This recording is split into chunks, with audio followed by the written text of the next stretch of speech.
Hello friends, வாங்க இன்றைக்கி நம்ம சவ் கூட்டு செய்யலாம். அதுக்கு பார்த்திங்கன்னா கட் பண்ணி வச்சுருக்க சவ் கடாயில் போட்டு ஒரு 2 நிமிஷம் நல்லா வதக்கிக்கலாம். ஆல்ரெடி குக்கரில் பார்த்திங்கன்னா நான் துவரம்பருப்பு, கடலைப்பருப்பு, கொஞ்சமாக சிறுபருப்பு ஒரு 1/2 hour பார்த்திங்கன்னா ஊற வச்சு எடுத்துருக்கேன். பாருங்கள், இதில் பார்த்திங்கன்னா தக்காளி, வெங்காயம், பச்சை மிளகா, பூண்டு எல்லாமே நான் இது பண்ணி வச்சுருக்கேன். அதை அப்படியே இந்த பருப்பில் ஆட் பண்ணிடலாம், குக்கரில் சேர்த்துடலாம்.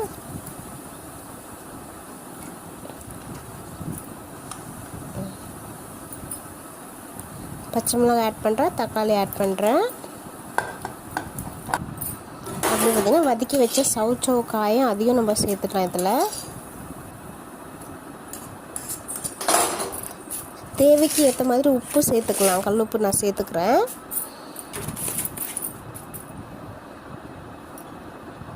அப்புறம் பார்த்திங்கன்னா மஞ்சத்தூள் கொஞ்சம் ஆட் பண்ணிக்கிறேன். நான்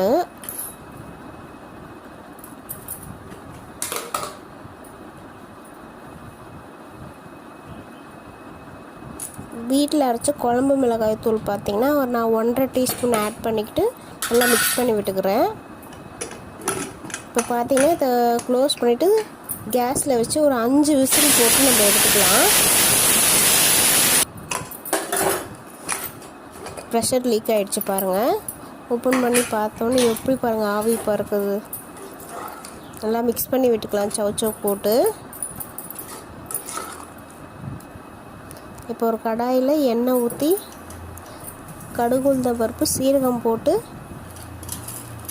அது நல்லா புரிஞ்ச உடனே பூண்டு போட்டு, பூண்டு நல்லா வதங்கினோடனே காஞ்ச மிளகாவும் கருவேப்பிலையும் போட்டு வதக்கி நம்ம தாளித்து அந்த கூட்டில் நம்ம ஊற்றிக்கலாம்.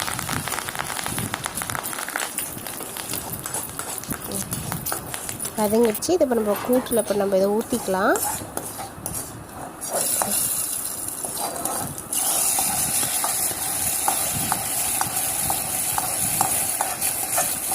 ஊற்றிட்டு நல்லா மிக்ஸ் பண்ணிக்கலாம். பாருங்கள், நல்லா மிக்ஸ் பண்ணிக்கலாம். பார்த்திங்கன்னா நம்முடைய சவ் கூட்டு ரெடி ஆயிடுச்சு. நான் உங்களுக்கு வேறு பாத்திரத்தில் அவங்களுக்கு வச்சு காட்டுறேன். பாருங்கள் எப்படி இருக்குன்னு பாருங்கள். பார்க்கும்போதே சாப்பிடணும் போல் இருக்கும். செம்ம டேஸ்ட்டாக இருக்கும். இந்த வீடியோ பிடிச்சா லைக் பண்ணுங்கள், கமெண்ட் பண்ணுங்கள் ஃப்ரெண்ட்ஸ்.